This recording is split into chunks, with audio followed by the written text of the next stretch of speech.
Michelle Salas, David Peña, bienvenidos. Como defensa de la familia de Nadia Vera, una de las mujeres asesinadas en este multihomicidio de la colonia Narvarte, ¿qué es lo que ustedes buscan? Bueno, buscamos lo que busca la familia y en general la sociedad. Justicia, que las familias, que la sociedad puedan acceder a su derecho a la verdad. ¿Qué implica esto? Pues que la Procuraduría realice adecuadamente su trabajo, que realice una investigación de forma exhaustiva y objetiva y que las personas que en su momento vayan a ser procesadas por este crimen, pues existan los elementos probatorios suficientes para que puedan recibir una condena y podamos contar con una historia de saber qué pasó, cómo pasó. La Procuraduría de Justicia del DF ha reiterado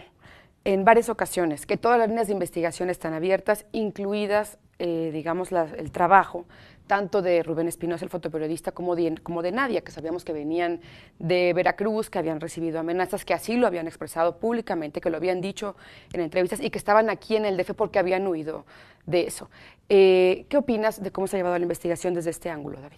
Mira, yo creo que lo que ha dicho la Procuraduría, efectivamente todas las líneas están abiertas. El problema es que la Procuraduría no ha profundizado en ninguna de esas líneas. Tú vas construyendo hipótesis y vas concatenando, vas articulando declaraciones, videos, imágenes, testimonios que te permitan ir haciendo una historia, que te permitan ir hilando una historia. En el caso de la Procuraduría, efectivamente tiene todas las líneas de investigación abiertas, pero se ha resistido a indagar en líneas de investigación que desde la defensa, desde la coadyuvancia, desde el acompañamiento de la familia de Nadia, nosotros hemos puntualizado, hemos llevado testimonios, periodistas, activistas, hemos solicitado la comparecencia de funcionarios del gobierno del estado de Veracruz justo para empezar a profundizar en esta línea que señala que presumiblemente este acto pudiera estar o pudiera tener una participación de agentes del estado de Veracruz, es decir, de agentes del gobierno de Veracruz o de algunos grupos vinculados al estado de Veracruz, precisamente derivado de la acción de ejercicio de libertad de expresión de Rubén y de la denuncia y la defensa de derechos humanos de Nadia. Es decir, lo que nosotros estamos insistiendo es que la línea de investigación vinculada a Veracruz, no solo el motivo político, es una línea, pero la línea de investigación vinculada a Veracruz es la que se tiene que ahondar. Hoy la Procuraduría no ha hilado esta línea de investigación, se ha resistido a 8 días de haber citado nosotros, haber pedido que se citen a servidores públicos del gobierno de Veracruz, como el secretario de Seguridad Pública y el exsecretario de Seguridad Pública. Al día de hoy la Procuraduría no los ha citado. Entonces ustedes sostendrían que no es suficiente con que declare el gobernador de Veracruz, Javier Duarte, como ya lo hizo, y además emitió un comunicado en el que dice que así como no creen el fuero, tampoco creen el linchamiento público, y además deja claro que no es que lo llamaron a declarar, sino que él pidió declarar para la investigación. Bueno, ese dato nos parece importante porque hay que señalar que el día de ayer que el jefe de gobierno anunció públicamente que declararían a Javier Duarte en relación con la masacre de la Narvarte, en realidad la respuesta que dimos desde la sociedad civil, desde las organizaciones que estamos coadyuvando en este caso, es que más bien parecía una medida de carácter mediático. Un segundo elemento que nos parecía preocupante es que si bien la Procuraduría dice que tiene abiertas todas las líneas de investigación, incluida esta línea del posible móvil político, lo cierto es que esta afirmación que han dado tanto el procurador como el jefe de gobierno no está sustentada en el expediente. Y quiero comentar por qué. El pasado martes acudimos a la Procuraduría, específicamente a la Fiscalía de Homicidios, y desde la coadyuvancia presentamos formalmente una solicitud para que se citara a declarar a activistas del estado de Veracruz, personas que habían estado vinculadas con el trabajo que realizaba tanto Nadia como Rubén. Pedimos, claro, que habían, tenido relación, periodistas que habían conocido de propia voz, de propia mano, las amenazas que había sufrido Rubén, la golpiza que había sufrido Rubén por parte de agentes del estado, así como también la privación de la libertad que sufrió Nadia en su momento. Es decir, esta información lo que pretendía era precisamente abonar a la información que necesitaba tener la Procuraduría para poder ir tejiendo precisamente esta vinculación que puede tener el crimen con su actividad. Es decir, la Procuraduría hasta el día martes pasado no tenía ningún tipo de información sobre la labor periodística de Rubén Espinosa ni la labor de activismo y defensa de derechos humanos de Nadia. Entre los últimos días de la semana, miércoles, jueves y viernes, nos hemos dedicado a presentar estos testimonios, a aportar estos videos, mensajes de texto que pudieran servirle a la Procuraduría, porque digamos, la Procuraduría señalaba todas las líneas están abiertas, pero tampoco había realizado ninguna acción tendiente pues a llegarse de esa información valiosa. Hasta que ustedes se la acercaron. Tal cual. Entonces, digamos, nos extrañaba precisamente que no teniendo esta información, de pronto pues el jefe de gobierno dijera vamos a citar a Javier Duarte, y bueno, él como ex procurador y también como abogado sabe que tú le vas a preguntar a una persona, en este caso Javier Duarte, que testifica como testigo, pues a partir de lo que consta en el expediente. Si no hay información que lo vincule más allá de lo que mediáticamente se ha dicho o en redes, si no consta en el expediente, pues exactamente qué le vas a cuestionar o qué le vas a preguntar, cómo lo vas a confrontar. Pues ya sabíamos de antemano por lo que iba a decir Javier Duarte, iba a ocupar ese espacio del interrogatorio realizado en la averiguación previa, pues únicamente para reafirmar, entre comillas, su compromiso con la libertad de expresión, aunque en los hechos y en la realidad está ocurriendo otra cosa distinta en materia de libertad de expresión y defensa de derechos humanos en Veracruz. Para la Procuraduría del Distrito Federal es pues construir esta otra verdad paralela y decir, pues eran dos personas que realizaban una labor de denuncia, de ejercicio de derechos en Veracruz, que habían sufrido amenazas, riesgo y que salieron huyendo de Veracruz y que estaban en el lugar equivocado, en el momento equivocado, ¿no? Y que coincidentemente les tocó estar en un ajuste de cuentas y los mataron, o en un robo y los mataron, ¿no? Esta versión, aunque es muy difícil de creer, y a nosotros nos costaría trabajo de creer, si la Procuraduría tuviera los elementos,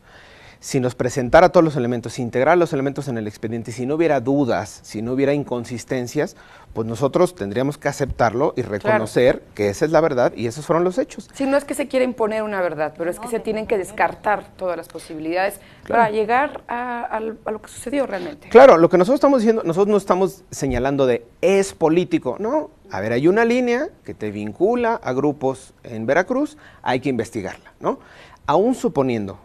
que la Procuraduría del Distrito Federal detuviera hoy, mañana, en las próximas horas, a los otros dos presuntos partícipes del asesinato, de este múltiple, de presuntamente responsables, ¿no? O que han sido señalados, nosotros nos toca investigar qué relaciones tenían ellos, si fueron contratados por otra persona, si habían viajado recientemente a Veracruz, si tienen alguna relación, si habían estado presos en algún penal de allá. Es decir, hacer toda una indagatoria que nos permite a nosotros descartar justo esta línea de vinculación política con Veracruz. Es un armando de milímetros que con silenciador, que digamos esa es una de las características, porque recordemos que de acuerdo a lo que se ha señalado por parte de la Procuraduría, el crimen se cometió aparentemente entre 2 y 3 de la tarde, en un lapso menor a 50 minutos, como bien se ha referido, utilizando esta arma, habiendo, digamos, siendo un edificio habitacional donde los vecinos refieren que no escucharon ningún tipo de sonido, en este caso tendrían que ser 5 disparos, entonces lo que lleva necesariamente a que las personas que cometieron este crimen utilizaron silenciador. Entonces, digamos, es un crimen con estas características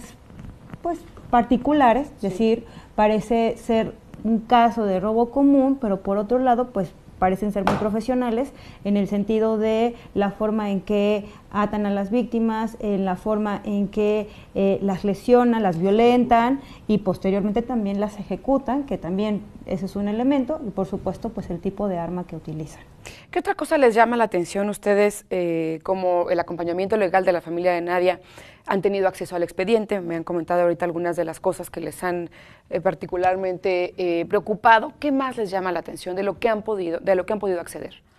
Pues precisamente que este es un crimen, digamos, de acuerdo a la información, tanto la información que ha filtrado la Procuraduría, porque este también ha sido un elemento que por supuesto ha estado presente desde el día primero, desde el día que se da a conocer el hallazgo de los 5 cuerpos, las filtraciones que ha hecho la Procuraduría a determinados medios de comunicación, que insisto, lo que han tratado de hacer es ir construyendo esta verdad mediática paralela a lo que consta en el expediente, pero lo que vemos básicamente es que incluso en la historia que está construyendo la Procuraduría, decimos es un crimen sin móvil. No queda claro, no se robaron por lo menos objetos de valor, no se robaron un carro, que podría ser de las cosas también de valor, no queda claro qué se llevaron del departamento, no había una intención de venganza, no había rencor, no había una disputa, discusiones entre el grupo, porque, digamos, parte de lo que se ve en el lugar de los hechos es que las víctimas fueron sometidas, no hay ningún tipo de que la escena te evidencie que hay alguna pelea, enfrentamiento, es decir, estas personas llegaron y sometieron a estas 5 personas, las violentaron y finalmente las ejecutaron.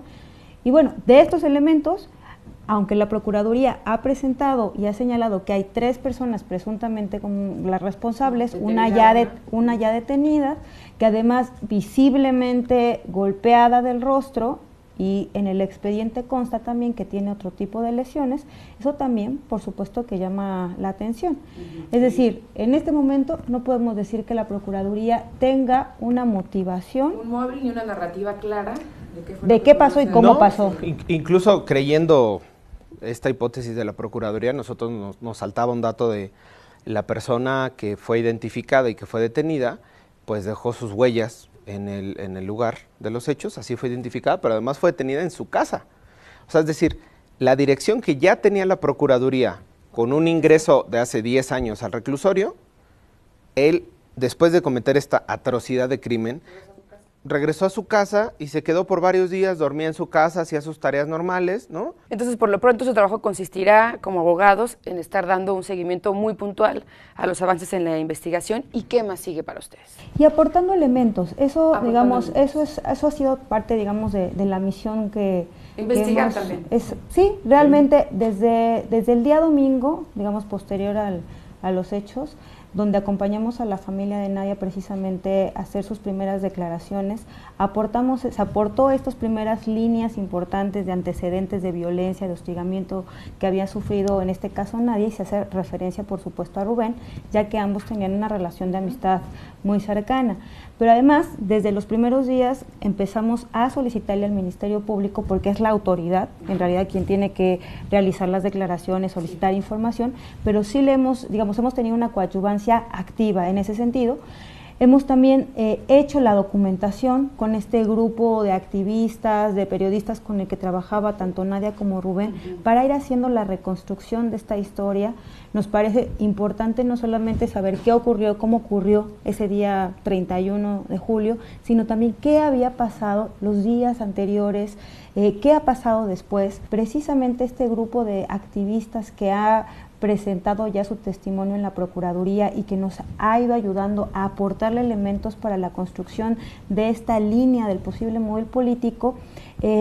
han denunciado hoy en conferencia de prensa que se sienten en riesgo, claro, que en sus oficinas, que en la casa que ocupaba Rubén en Jalapa, han observado gente vestida de civil, observando, vigilando. Eso les hace sentir miedo. Nuestra misión será evitar que la Procuraduría en los próximos días, ante una inminente captura de los otros 2 probables responsables, pretenda cerrar la investigación sin haber agotado adecuadamente, exhaustivamente, la posible vinculación de estas personas o de otras con autoridades del gobierno del Estado de Veracruz.